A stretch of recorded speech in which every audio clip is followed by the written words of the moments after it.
tapi perusahaannya itu Atas nama istrinya. istri, sementara dia nggak boleh punya aset ya kan? Tidak punya aset, tidak boleh punya apa-apa. Dan itu juga yang lebih menyedihkan lagi, mereka nggak bisa mewarisi.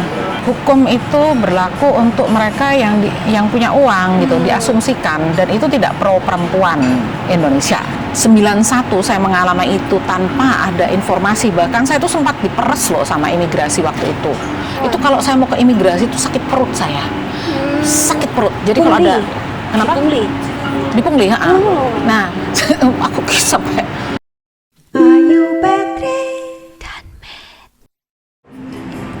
Hai semuanya, hari ini saya ada bersama sahabat saya Mbak Mita yang juga seorang aktivis perempuan dan juga pernah bekerja sebagai staf PBB di berbagai negara di seluruh penjuru dunia. Belum, hampir. Tapi kali ini kita akan share tentang sesuatu yang agak lebih pribadi. Ya, selain dari predikat yang sudah saya sebutkan itu tadi, Mbak Mita juga merupakan seorang ibu dari berapa anak, Mbak? 2 anak. 2 anak tapi berstatus WNA. Ya. Sekarang umur berapa, Mbak? Yang pertama bulan ini 32 tahun. Oh, Yang kedua itu nanti 29 ya, kalau matematika saya benar. sudah dewasa. Sudah menikah. Sudah mapan. Sudah Tapi dulunya besar di Indonesia. besar di Indonesia. Nah, itulah yang akan Besar kita di Indonesia. kulik-kulik. Karena membesarkan anak WNA di Indonesia itu pasti ada suka dukanya. Stay tune terus, jangan kemana-mana. Sekarang ini kita sedang berada di Madam Kwan di Mont Kiara, Kuala Lumpur sambil makan ya, Mbak ya.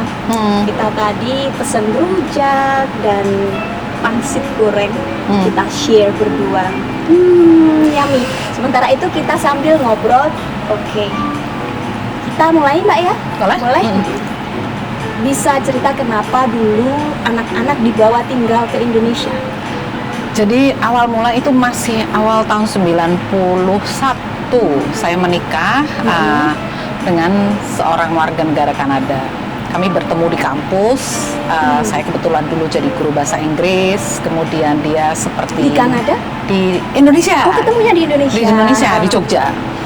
Nah, bapaknya anak-anak datang ke Indonesia untuk pertukaran budaya. Wah, Jadi sama-sama masih muda. Saya masih 20, dia 23. sama-sama mahasiswa. Dia sudah bekerja sebenarnya di Kanada sebagai pegawai negeri untuk kayak health and welfare gitu. Jadi health and kayak inspektor gitu. Jadi dia biasanya dari satu restoran atau gedung untuk melihat ini sudah sehat belum, ada kecoaknya atau enggak gitu. Di usia masih muda waktu itu ya. Menurut saya sih cukup bagus ya. Dan dia ke Jogja pertukaran budaya, kemudian salah satu yang harus dia lakukan adalah mengajar di sebuah lembaga bahasa Inggris di Jogja yang waktu itu adalah tempat saya cari kerja part time sambil kuliah. Pagi saya kuliah, sore sampai malam saya mengajar bahasa Inggris untuk anak-anak kelas dewasa. Nah, dari situlah dia diperbantukan di kelas saya sebagai native speaker untuk jadi asisten saya ceritanya. Asistennya bule. Saya boleh. Habis itu ya karena mungkin sering runtang-runtung ya. Jadi dia akhirnya jalanan sako kulino. Dan waktu itu kami putuskan untuk menikah. Kemudian saya pindah negara, saya ikut dia ke Kanada. Tapi karena dari kecil itu selalu bersama orang tua, jadi sebulan pertama saya kerjanya nangis melulu.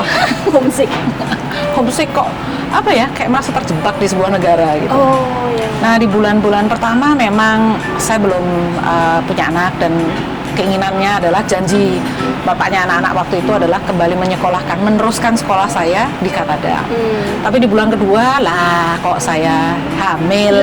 Nah, akhirnya bukannya saya tidak kuliah gitu ya, tapi saya masih berusaha untuk kuliah. Tapi di usia 8 bulan masih sampai 8 bulan atau berapa, pokoknya saya masih kuliah. Tapi kemudian saya pengen pulang. Tahun 92 saya pengen pulang. Saya bilang kasihan orang tua saya, anak pertama laki-laki, cucu pertama ya. Pulanglah saya. Kemudian kita buat bisnis, saya mulai sebuah bisnis di Indonesia. Pulang untuk menetap? sebenarnya nggak berniat menetap, tapi terus nggak mau balik lagi. Tiketnya hangus separuhnya. Dan jadi dia ikut ke Indonesia. Dari situlah kita memulai kehidupan di Indonesia di usia anak saya yang sekarang 32 tahun bulan ini. Jadi lahir di Indonesia, Mbak? Lahir di Kanada. Lahir di Kanada. Jadi agak jumpalitan ceritanya. Iya. Jadi anak lahir di Kanada 28 Oktober pas Sumpah Pemuda. Ya, jadi bulan ini. Nah, 9 bulan kemudian saya kasihan orang tua saya, pulanglah saya ke Indonesia untuk ya inilah anak pertama, karena saya nggak ikut 7 bulan itu tidak ada ada upacara tidak ada. Jadi saya bilang pulang aja lah gitu, sementara untuk coba kita set up sebuah bisnis. Nah, karena lebih kerasan di Jogja ya di Indonesia, akhirnya dia nyusul, dia berhenti keluar dari pekerjaannya, dia nyusul ke Indonesia.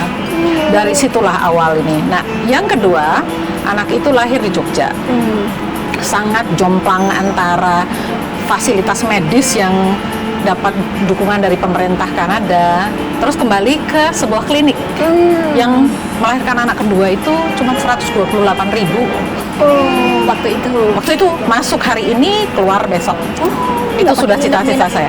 Saya menolak. Saya sudah cek di rumah sakit itu mana yang ini, karena gaji tidak banyak waktu itu. Kami berdua sama-sama ngajar, tidak mencukupi. Kita juga masih tinggal sama orang tua.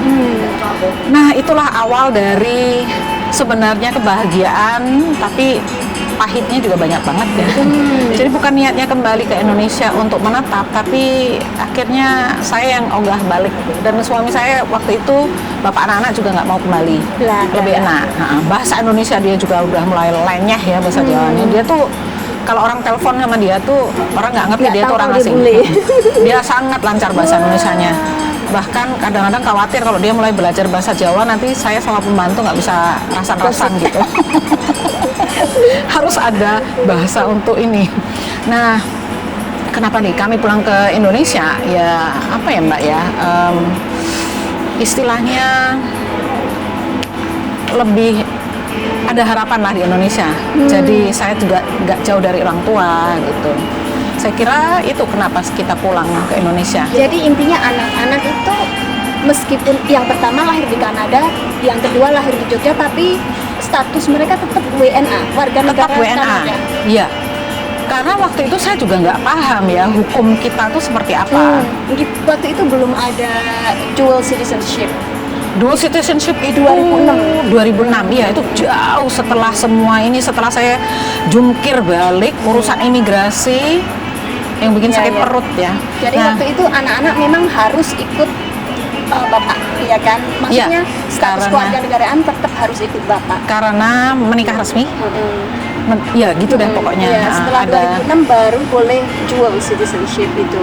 Nah, dual citizenship juga kayaknya nggak banyak membantu saya sama sekali, karena masa anak-anak saya udah lewat. Iya, belum bisa di-apply ke anak karena sudah kelewatan usianya. Kalau masalah kewarganegaraan, harapannya waktu itu tuh nggak ada harapan ya, karena kita nggak kepikiran gitu.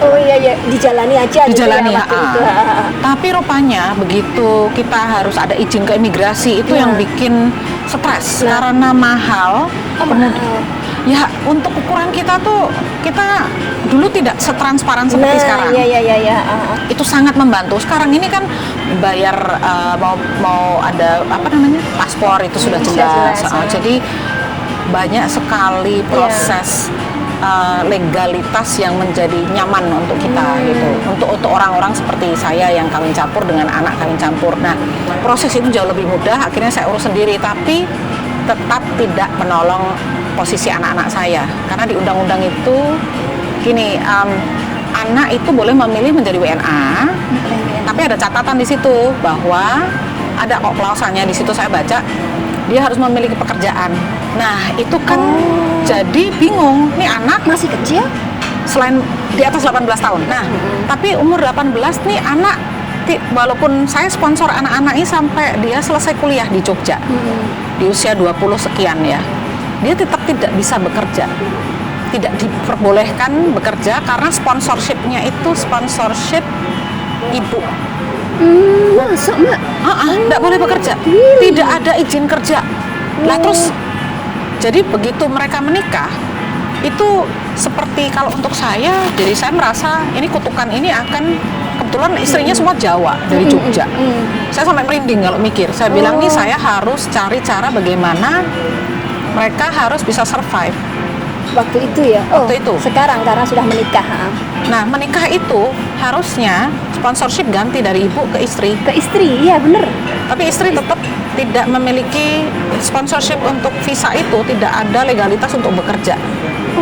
Jadi kalau kita agak sedikit membosankan nih, kita kembali ke undang-undangnya itu, bahwa dia untuk jadi warga negara Indonesia harus memiliki pekerjaan tetap. Nah, memiliki pekerjaan tetap, tapi dia harus disponsori oleh sebuah perusahaan. Perusahaan itu kan tidak semua mau mensponsori orang asing. Untuk jadi WNI dia harus Punya pekerjaan tetap. Ini saya bilang, lah iki piye toh? Saya bilang, ini sama saja lingkaran ini setan tanpa berhenti gitu. Jadi akhirnya pada saat itu anak-anak saya punya pekerjaan, dia harus survive dengan punya usaha yang memanfaatkan UMKM untuk jahit. Bagus itu, termasuk di Jogja dia produksi ini. Tapi perusahaannya itu atas nama istrinya.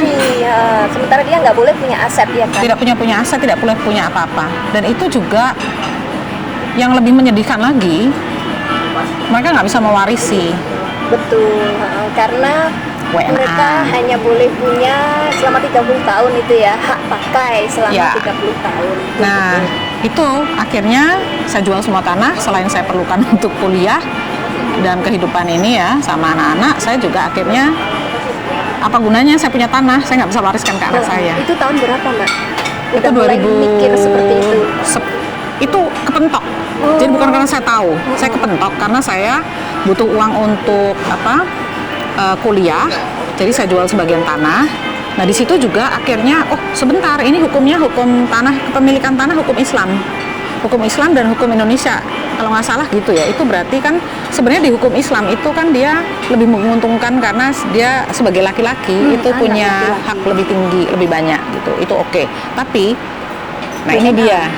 Saya kebetulan ada teman baik sekali, dia tuh nikah campur juga dengan orang Amerika. Dia bilang, Mit, ayo ikutan ini perca gitu, persatuan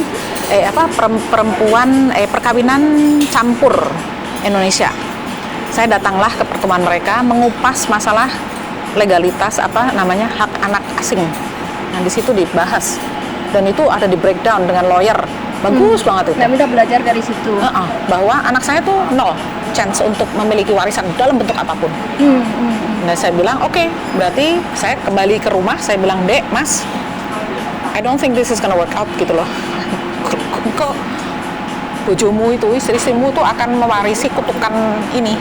Anak-anak juga ya kan? Tapi kan anak-anak WNA lagi. Anak-anak ya itu, jadi terus bergulir seperti itu. Kalau kita mau bikin mereka WNA itu WNI Ya, mau jadi warga negara Indonesia itu prosesnya juga itu lagi putar seperti itu dan itu mohon maaf tapi tidak semudah apa kata undang-undang atau regulasi. Pasti itu melibatkan uang dan lain-lain. Mungkin kalau teman-teman lihat waktu ada pengerek bendera Paskibraka yang WNA perempuan, dia juga mau apply untuk jadi WNI. Beritanya waktu itu mungkin bisa dicek ulang ya. Itu yang katanya cuma sekian juta, itu jadi sekian puluh juta. Waduh, saya bilang, ini itu sudah indikator. Jangankan kita yang orang biasa dulu seperti pemain bulu tangkis terkenal mewakili Indonesia di Olimpiade saja mau jadi warga negara Indonesia juga susah kan Mbak? Wih, susah itu. Susi Susanti dan lain-lain itu kan masih WNA dulunya. Astaga, itu malah saya nggak tahu ya. Aduh, itulah maksud saya tuh kenapa nggak ada dispensasi gitu. Jadi kalau orang bilang, enak ya dapat orang asing, pasti fasilitas atau secara finansial itu bisa tidak. Kalau kita lihat Jogja, itu ada dulu pasar anak saya ada yang aktif di pasar organik di Jogja karena dia suka membuat roti sehat. Nah, di situ tuh banyak orang asing yang nikah dengan orang Indonesia. Itu hidupnya tuh nggak beda, pakai baju juga kayak kita, ya wis biasa gitu. Bahkan gendong anaknya yang bule laki-laki itu gendong anaknya pakai jarit, terus pakai sandal jepit gitu. Saya sampai aduh mesake gitu ya. Jadi kita nggak bisa pendapat bahwa menikah dengan orang asing itu enak semua. Itu pengeluarannya sekian kali puluh lebih banyak. Itu yang orang nggak, mungkin fenomena itu dipikir apa ya, wah enak ya gitu. Jadi berat. Kalau kita punya anak WNI kan ya sudah tinggal di situ, nggak perlu pakai KTP, nggak perlu pakai apa, paling akte kelahiran kan Mbak. Kalau WNA itu kan harus ada visa tinggalnya itu sendiri untuk menetap di Indonesia, itu gimana Mbak? Waduh gawat. Kitas gitu. Kitas. Jadi dimulai dengan kunjungan 3 bulan karena jadi kalau kita nggak punya duit banyak itu akan stres. Kayak saya hanya sebagai guru, suami waktu itu juga guru, itu tidak menguntungkan. Jadi hukum itu berlaku untuk mereka yang punya uang gitu, diasumsikan, dan itu tidak pro perempuan Indonesia. Kalau perempuan Indonesia nikah sama orang asing, otomatis kita banyak kehilangan hak bahkan. Kalau tidak, katanya ya, saya belum baca lagi, katanya kalau belum ada pranikah, kita ini tidak punya hak untuk beli tanah atau memiliki tanah, hilang hak kita. Betul, itu betul, saya tahu. Saya kan tidak tahu. Jadi untung tanah sudah saya jual. Sekarang kayaknya sedang, apakah prosesnya sudah selesai atau enggak, tapi ada advokasi pasca nikah. Dan itu terjadi dengan teman-teman saya yang bilang, kamu tuh harus ada pranikah. Janjian pranikah. Malas banget. Sama, malas banget. Terus anak kita nggak bisa mewarisi itu. Betul. Itu nggak ada insentif. Nggak ada insentif, kemudian so what gitu loh. Makanya dari situ kita sebagai keluarga itu sampai mikir, ini bagaimana jalan keluarnya. Kita nggak bisa seperti ini. 91 saya mengalami itu tanpa ada informasi, bahkan saya itu sempat diperes loh sama imigrasi waktu itu. Itu kalau saya mau ke imigrasi itu sakit perut saya. Sakit perut. Jadi kalau ada kenapa? Di Pungli. Nah, aku sampai. Tapi sekarang imigrasi kayak di Jogja itu beda dengan tahun 91. Semuanya enak. Semuanya besar-besaran dan saya itu acungkan jempol gitu. Nah, karena hal itulah maka kita mencari alternatif lain. Nah, bukan masalah pribadi karena saya dan bapaknya anak-anak akhirnya kami cerai. Nah, di situ juga ternyata tidak merubah status anak, ikut ibu. Anak tetap WNA. Ditinggal bapaknya. Aduh. Jadi single parent itu 20 tahun lebih kan. Itu makanya saya. Bapaknya balik lagi ke Kanada. Enggak, kerasan di Indonesia tapi di tempat lain dan nikah lagi sama orang lain. Tapi rukun Mbak. Rukun baik. Kita istilahnya masih berkomunikasi lah. Masih kebetulan juga anak tirinya, anaknya dia dari istri kedua itu juga baik. Istri keduanya juga baik sama saya. Orang Indonesia lagi. Saya nggak ngerti kapok. Tapi apa ya Mbak Ayu, seni kita untuk berdamai dengan masa lalu kita itu juga akhirnya membantu kita untuk merefleksi ke depan bahwa apa sih yang harus kita lakukan, kita kerjasama gitu loh. Jadi saling bantulah dengan yang dulu dan yang sekarang. Nah, saya kebetulan di kampus di Jogja ketemu lagi pasangan saya yang sekarang, suami yang sekarang. Selalu di kampus ya Mbak ya? Katanya kayak gitu. Sama-sama aktivis. Enggak senang, yang dulu enggak bukan namanya guru ya. Memang kayaknya udah dua-duanya guru ya berarti. Guru. Keluarga guru. Enggak juga sih. Kenapa sih katanya nggak cari calon lain yang diplomat? Ya udah, cuman guru kayaknya lebih oke deh gitu. Nah, jadi guru itu kita juga tidak hidup lavish ya, dalam arti gitu ada Audi atau mobilnya setel kita nggak hidup, kita hidup biasa seperti biasa aja. Masih sayur asem, masih sayur bayam itu masih gudeg, masih biasa gitu. Tapi Mbak, kalau cerai dengan WNA itu perjanjian kan Mbak nggak punya perjanjian pranikah berarti kan? Saya malas. Nah, terus pembagian gono gini gimana? Itu menarik. Hak asuh anak. Menarik karena yang saya waktu cerai dengan suami pertama itu saya ke pengadilan itu ditanya sama Pak Hakim, ini gono gini gimana? Terus anak-anak gimana? Terus di situ sudah dicantumkan bahwa nanti itu dibicarakan secara kekeluargaan. Oh gitu.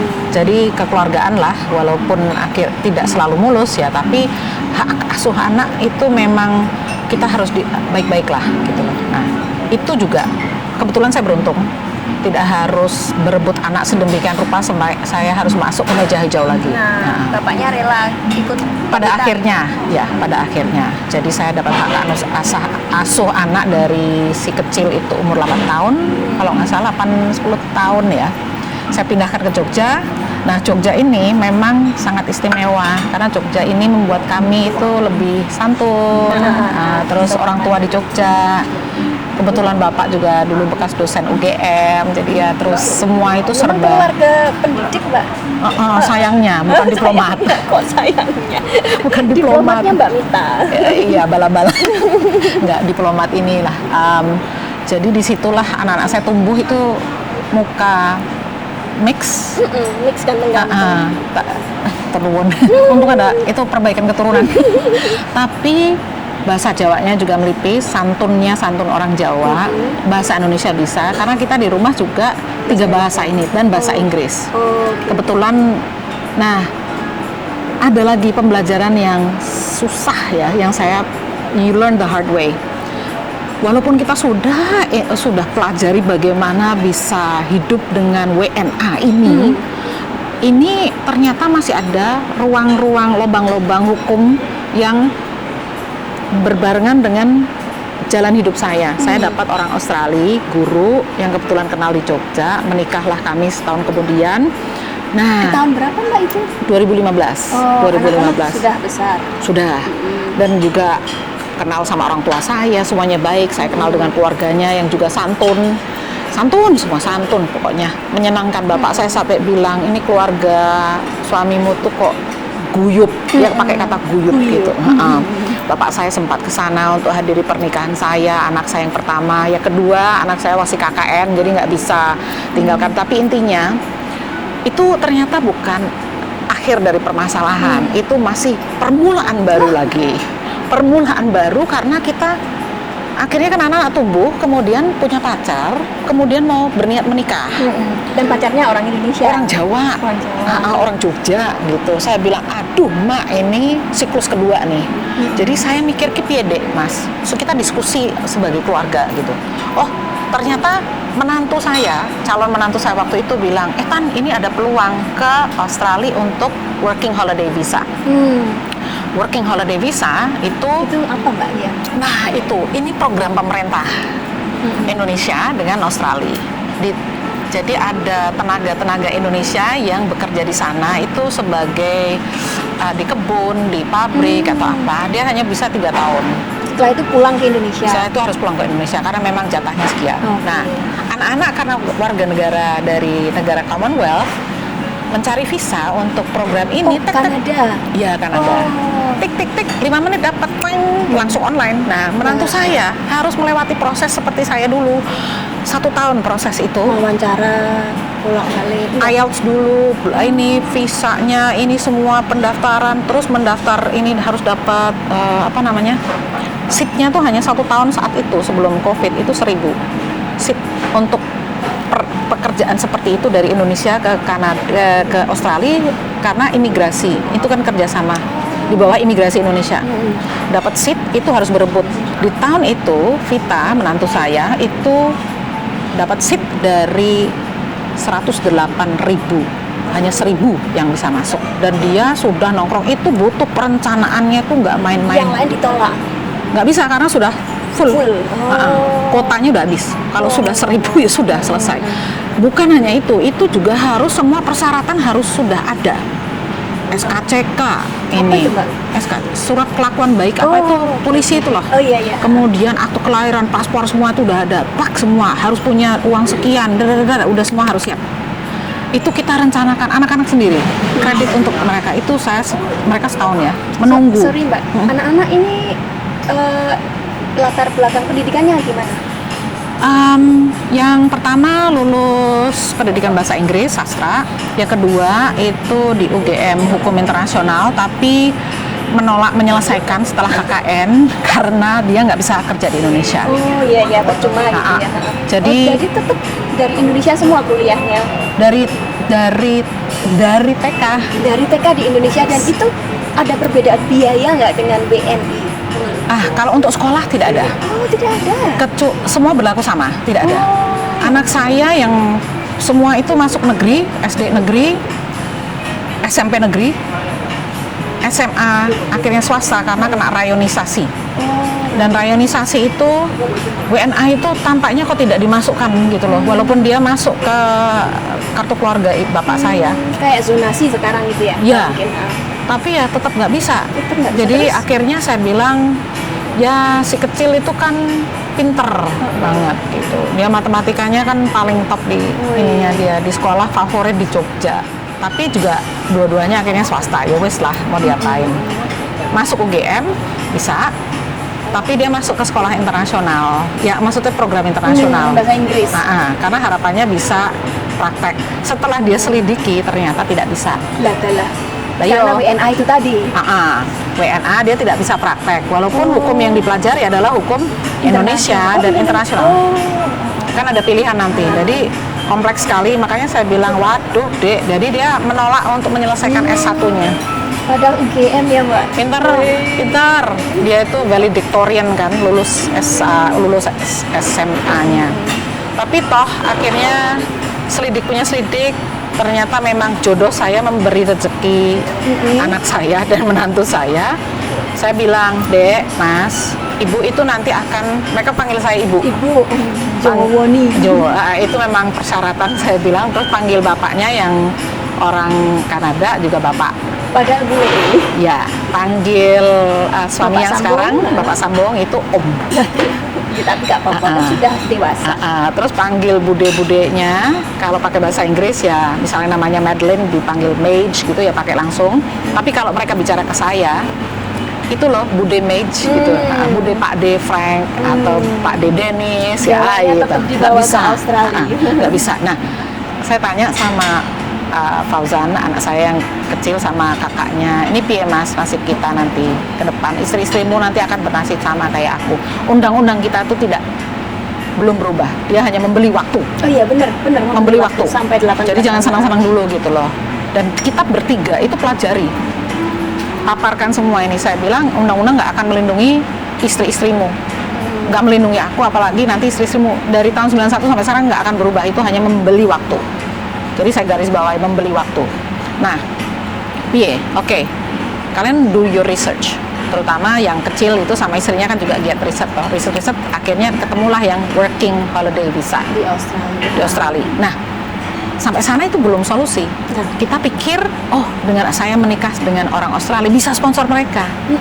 Ternyata tidak bisa. Karena sudah dewasa. Sudah dianggap dewasa dan lewat. Jadi cuma sampai 17 tahun Mbak mungkin. 18-an nggak nyampe. Oke. Jadi lemas lah kita. Terus sudah mau nangis, bahkan kita sudah mau nangis habis-habisan dulu, kok bisa sih gitu, kenapa gitu, karena kita nggak mau kembali ke Kanada.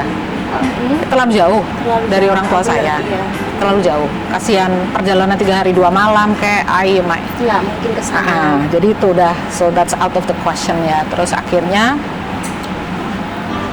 untuk orang pandemik itu memang bikin sial ya, asli, banyak kesedihan. Tapi karena Australia itu negara yang mengunci diri, sehingga tenaga itu mereka kekurangan tenaga yang setiap tahunnya itu bergulir terus ada. Itu 500,000 tenaga itu tidak ada pada saat pandemik 2 tahun, masuk 2,5 tahun, kekunci kita semua. Saya melihat keluarga saya itu seperti masuk ke kapal Titanic. Titanic ini ambles toh Mbak, kapal Nabi Nuh. Kita kayak jadi orang terpilih gitu loh. Saya kebetulan tugas di Afghanistan waktu itu, suami jadi guru di Jakarta, menantu anak-anak sudah ada yang sudah ke Australia 3, menantu yang terakhir ini baru selesai kuliah, dia nyusul di bulan Maret 2020 pas pandemi mulai. Nah itu dia, kita semua ke sana bukan untuk itu, untuk menikah di Australia, untuk si anak pertama. Dia di Indonesia sudah menikah, tapi mau dikukuhkan lagi di Australia. Sampai sana kekunci kita semua. Tidak boleh keluar. Nah, tapi membawa berkah untuk keluarga kami, karena kebetulan anak-anak saya ini orangnya disiplin, kerja juga nggak main-main. Jadi karena anak-anak saya melihat begitu susahnya hidup di Indonesia sebagai WNA, kita terus mikir apa yang bisa kita lakukan. Pesan saya hanya bilang, you are living, kamu tinggal di negara orang, jangan langgar aturan, itu aja. Gimana caranya, pokoknya kamu berprestasi kerja. Semua S1-nya mereka itu nggak ada gunanya. Karena kerjanya beda bidang. Beda bang, beda sekali. Nah, masuk dari situ mereka dapat berkah lagi karena disukai orang. Jadi dia naik terus 1,5 tahun dari ngosek lantai. Pernah ngalamin ngosek lantai? Oh sampai encok. Yang Ya, kecil itu kan kena cetik mbak. Ya ampun. Tukang pijitnya di Jogja. Jadi kena cetik dia gosek gini. Oh nggak tahan dia. Dia bilang akhirnya dari itu sekarang dia sudah naik ke supervisor, staff tetap. Kemudian dari situ dia sudah jadi skilled worker di Australia. Lagi ngosek WC. Enggak, Iya. dia lebih banyak jadi skilled worker. Nah, karena dia masuk skilled worker, perusahaan ini yang berdiri tahun berapa itu di kota itu belum pernah satu kali pun sponsor orang asing. Oh. Anak saya yang pertama dan yang kedua itu dan pertama menjadi orang pertama yang disponsori oleh perusahaan itu. Masya Allah. Wah, rezeki. Nah, kalau disponsori dua-duanya, otomatis istrinya disponsori. Jadi mereka akhirnya bisa masuk ke sana. Mereka bisa nanti itu gara-gara kekunci dan mereka juga berprestasi. Yang anak pertama ini juga termasuk orang yang telaten. Nah, dia lebih kasihan lagi. Istrinya waktu itu kekunci tidak punya izin kerja. Jadi setahun dia nganggur. Akhirnya kita tanya, gimana kita ini? Oke, kuliah saja. Kalau kuliah kan bisa kuliah dan kerja. Upgrade skill. Oke. Itu kuliah itu mahalnya aduh bilah min dalik. Sebagai WNA di Australia. Aduh. Di sini di Indonesia. Di mana jadi WNA? Yang di Indonesia anak jadi WNA, yang di Australia menantu jadi WNA. Habis-habisan itu. Bahkan saya bilang sama anak-anak sama suami. Saya kerja untuk PBB ini untuk menjadi safety net secara finansial. Kalau kamu mau ini, nanti kamu bisa kuliah atau apa, yang penting bisa bertahan di sana. Terjadilah itu, makanya menantu saya kuliah, begitu dia pakai visa kuliah dan kebetulan 8 bulan dia kerja karena dia suka masak di ini ya. Dia memang hospitality kerja kuliahnya. 8 bulan dia sudah jadi kitchen manager. Makanya dia tuh terbiasa menghandle klien restoran di Jogja yang banyak banget itu karena dia menghandle itu satu kitchen dia bisa handle sendiri, nggak masalah. Makanya saya bangga. Dia bilang kalau misalnya saya ditawarin jadi manajer gimana gitu, tanya sama saya, Nesha menantu saya. Ya jangan tunggu bilang ya gitu. Oh gitu lah, bahasa Inggris saya pokoknya nanti. Bahasa Inggrisnya belum gitu fasih ya. Tapi dia kerjanya bagus. Dan ini adalah perempuan-perempuan Jawa yang saya acungi jempol. Fitna itu anak istri yang kecil. Meisha ini istri yang pertama, anak saya pertama itu belajar mempersiapkan diri itu bertahun-tahun sebelum kami goal ada di Australia. Mbak Mita rukun dengan menantu-menantu. Oh, cihuy. Oh, biasanya kan mertua sama menantu perempuan tuh enggak ya. Kesenangannya nggak jauh beda ya toh. Suka kuliner, suka motoran. Jadi kita dari mereka masih pacaran itu kita akhir tahun kita piknik bareng, sewa villa misalnya di Bali gitu. Nanti masak-masak bareng, motoran bareng. Ayo sekarang kita mau ngapain kita? Oh, mau coffee touring atau mau kuliner touring. Nah, mereka silakan Google, aku tinggal bonceng. Enak kayak gitu. Jadi kompak kita. Nah, nanti diharapkan dari semua ini mereka sudah bisa mengatur KB. Itu diatur. KB diatur. Jadi sudah menikah sekian tahun ya, dari tahun 2019 sama yang satu 2020 belum punya anak karena KB dulu. Karena harus ada peraturan mengatur keuangan dulu. Juga kita harus mengantisipasi ke depan itu untuk dapat izin tinggal tetap seperti apa dan lain-lain. Oh, jadi statusnya sekarang belum PR? Belum, Mbak. Nunggu 5 tahun atau berapa untuk bisa PR di sana? Total bisa 6. Tapi saya rasa sebuah negara, ya inilah yang saya dulu pernah mungkin Mbak Ayu cerita, Indonesia itu banyak banget orang-orang pinter, orang berbakat, orang ini, kita kena banyak brain drain. Saya adalah salah satu yang brain drainernya itu. Bagi saya untuk berkarya di Indonesia itu tidak bisa kurang secara finansial, kita terikat ini bracket kontrak sesuai aturan pemerintah atau sesuai aturan, misalnya kalau kita mau proyek gitu loh, itu bidding itu nanti untungan fee, manajemen fee dan itu saya kena di situ. Itu baru saja terjadi dan itu adalah dari sebuah kementerian. Oke. Nah, bukan mereka nggak mau, Tapi budgetnya beda gitu ya. budgetnya saya disamakan dengan pegawai negeri. Dengan lokal, ya. Padahal Lokal kita nggak tinggal apa-apa, lokal tuh bisa tinggi loh, Oh, Mbak. bisa tinggi. Oh, bisa. Teman saya yang lokal tuh tinggi-tinggi. Tidak bisa. Jadi saya bilang, oke, persaingan ini. Jadi sebagai keluarga yang campur, kita ini selalu senantiasa melihat perkembangan global. Benar. Ini apa? Tren di Australia apa? Nah, tren di Australia ini luar biasa nanti. Mereka ini kan undang-undangnya tentang mempelajari kultur Asia atau kalau nggak salah saya itu baca terakhir, Perdana Menteri yang sekarang itu ingin menambah budget untuk belajar bahasa Indonesia, kultur Indonesia. Nah, dicarilah kalau kita Google kerjaan jadi dosen bahasa Indonesia atau apa, itu ada banyak. Jadi sekolah itu dulu kan cepat dihapus. Bahkan Paul Keating, waktu saya ikut Zoom, dia punya ini dari Latrobe University itu apa, soal relasi dengan Australia dengan Cina itu dan lain-lain, disebutlah dia, ada yang komen gitu. Saya nggak paham kenapa kita nggak kembali ke zaman dulu di mana kita investasi ke belajar tentang Indonesia dan bahasa Indonesia, toh negara tetangga. Jadi secara politik ya, ini saya hanya rekoleksi dari yang saya bicarakan dulu. Kalau kita takut dengan negara Tiongkok, ini Australia bilang, kenapa nggak berteman baiklah sama ini, lebih baik dengan Indonesia, dengan mempelajari dia punya bahasa budaya gitu.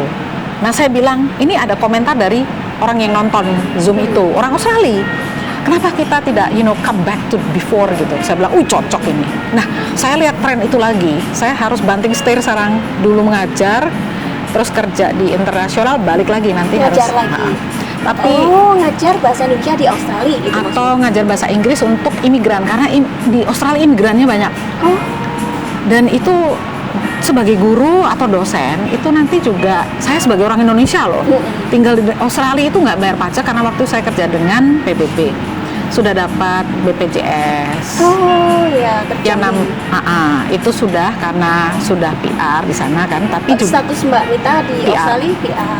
Itu udah ada. Jadi juga ini kita sebagai perempuan kan selalu harus cek masalah kanker, pap smear, mamogram, itu ada. Pemerintah daerah saya itu memberitahu Anda sudah waktunya untuk cek ini gratis. Itu masuk dalam jadi ya saya berharap ya kalau suatu hari Indonesia bisa seperti ini, saya kira itu bagus. Iya. Tapi Mbak, ada nggak keuntungan untuk WNA, anak WNA terutama tinggal di Indonesia? Enaknya apa enaknya? Keuntungannya, saya sangat-sangat bangga dengan kedua anak saya dan menantu saya ini, kedua menantu saya. Rasa Indonesianya, rasa Jawanya itu nggak hilang. Mereka lebih ke Jawa daripada Kanada gitu ya? Ke Indonesia daripada Kanada. Iya, betul. Jadi sebagai orang Kanada Jawa itu kesantunannya itu di bawah, gitu. Kemanapun mereka pergi. Jadi misalnya Mbak Ayu nanti belanja sama saya, bawa belanjaannya banyak. Anak saya tuh nggak akan diam. Sini tante saya bawain, dia langsung. Atau dibantu apa gitu, ngemong gitu. Jadi kalau udah menggiring perempuan bertiga, saya dan menantu saya, itu anak laki saya terutama yang pertama ini kan orangnya nggak suka ke mall. Dia juga sabar. Nah, dia kayak giring ini bebek trio kwek gitu. Jadi ada apa ya, Jawanya tuh kental gitu. Ya orang tua saya juga sangat Jawa gitu. Jadi ya masuk ke sana. Kebetulan semua keluarga Jawa, jadi unggah-ungguhnya juga masih ada. Terakhir Mbak Mita, ada pesan-pesan untuk orang-orang yang senasib dengan kita, mungkin masih bingung mau membesarkan anak di mana gitu, di Indonesia atau di luar negeri gitu. Menurut Mbak Mita gimana? Kalau masalah membesarkan anak, pesan-pesan ya.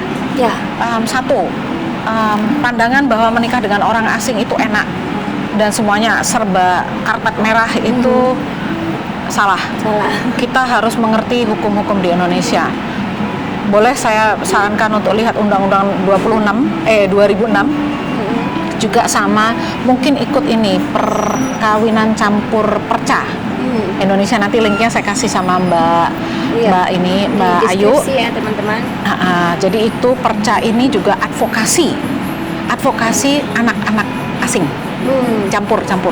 Itu kalau dilihat tracknya itu memang dia advokasi ke partai, ke DPR RI pula. Dia juga memberikan penerangan sosialisasi gonogini dan semua itu bukan sembarang grup. Itu civil society ya, grup. Ibu-ibu semua itu. Itu ada tuh. Makanya saya bilang acukan jebol, dia tuh telaten banget itu. Oh, kami akan ke sini. Aduh, saya taunya jadi aja, wes ikut atau enggaknya, dapat hasilnya atau enggak, itu pesan saya. Jadi jangan berpikir bahwa ini mudah. Menikah dengan orang asing itu satu, hukum legal frameworknya kita kecepit di sana. Kedua, kebudayaan kita. Peran perempuan laki-laki itu kita bisa terjepit di sana atau bisa beruntung, tergantung budaya mana. Iya. Kalau budaya barat mungkin kita diberi kebebasan bersuara. Kalau budaya yang lebih ke Asia mungkin atau di daerah tertentu kita mungkin akan lebih tertutup. Jadi kita harus lihat tidak semua sama. Tapi sebagai istilahnya saya bisa bilang survivor ya di dalam proses semua ini, saya bilang bahwa jangan dilihat casingnya doang. Ya bisalah HP-nya kayak apa tapi casing doang gitu. Modemnya kayak apa ya gitu-gitu deh. Pokoknya enggak. Tapi tidak mudah. Dan orang asing belum tentu selalu berduit. Iya, betul juga sih ya. Sejauh ini kalau boleh saya bisa bilang tanpa mengurangi rasa hormat, tanpa mengecilkan bapaknya anak-anak maupun suami saya. Kalau saya kerja, gaji saya itu 2-3 kali lipat lebih banyak daripada mereka sebagai orang asing, baik di Indonesia maupun di luar. Oh gitu. Jadi dipikir lagi kalau mau menikah sama orang asing. Iya. Oke teman-teman, segitulah curhatan Mbak Mita tadi yang semoga akan bermanfaat untuk teman-teman semua. Terima kasih sudah menonton. Sampai ketemu di video berikutnya. Bye. Kita makan dulu, Mbak.